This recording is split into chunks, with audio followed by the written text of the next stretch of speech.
And I just wanted to start off with this, Mac and I, give me a thumbs up, Mac, when you can actually see my screen. Awesome.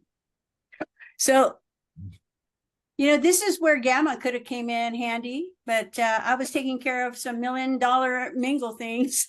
I couldn't get it done.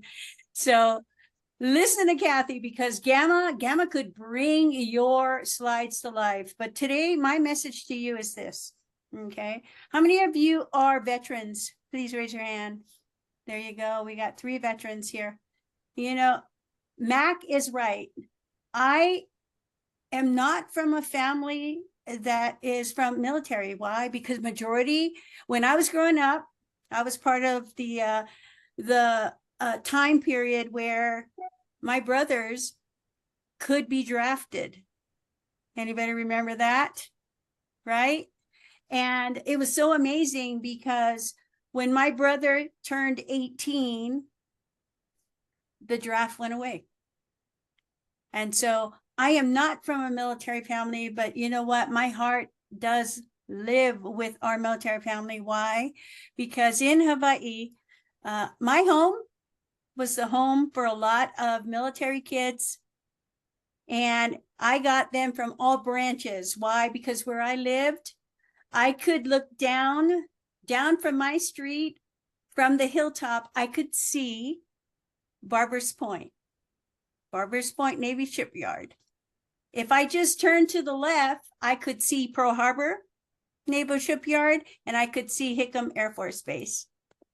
And so as I grew up, I was not exposed to military until I actually became the director of Special Olympics.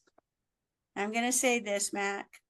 The stories that I got to hear from the veterans, and I'm going to include first responders because they too worked with me.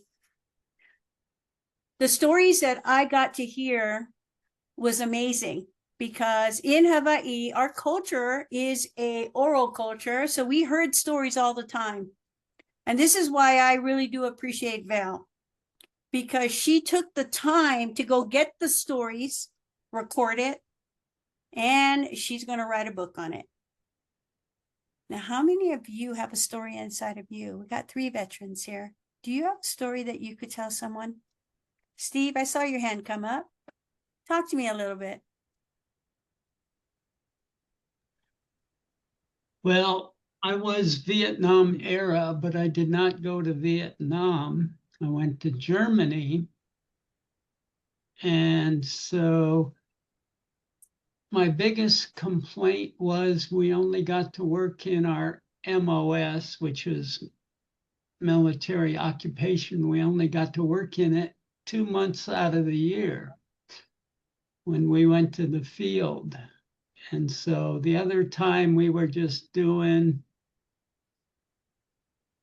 cleanup duty, getting everything in order, whatever they wanted us to do. So that part of it was not exciting, but the 2 months a year was great.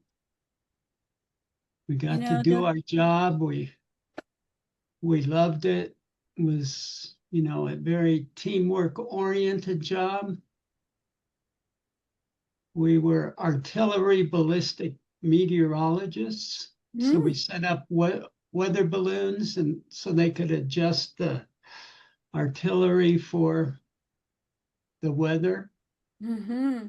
Humidity, temperature, and wind all affect the artillery. I love it. Thank you, Steve. Yeah. I saw Val go with her hand up real quick. Val, come on out. I wanted to know what you did, and you just told me. Artillery, ballistics, weather balloons, humidity, temp, and wind. So I've got you down. I got you pegged for what you did. Thank you. Thanks for your service, too. Steve, you just reinforced what I have on the screen. It's your voice. It's your story. It's going to be your impact. And I don't know if you realize this. And if you're okay, I'm going to stop the screen here. Val, if you don't know Val, Val's the keeper of love and history. And she's got history over 27 plus years. And she's telling stories that majority of us have never heard. And guess what, Steve? Your story just made an impact because I saw Val taking copious notes right there. Because the story that you have, you may not think has an impact, but Steve, it has.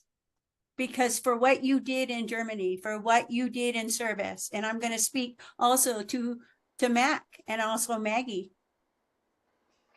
What you think did not make a difference, help ripple effect. And I can tell you this is why I am so strong in advocating the voice of a vet or a veteran or a first responder, because those unsung heroes are the stories that we never get to hear unless we actually share it. Does that make a difference? Yes. And so for those of you who are listening to this replay, I want you to understand this.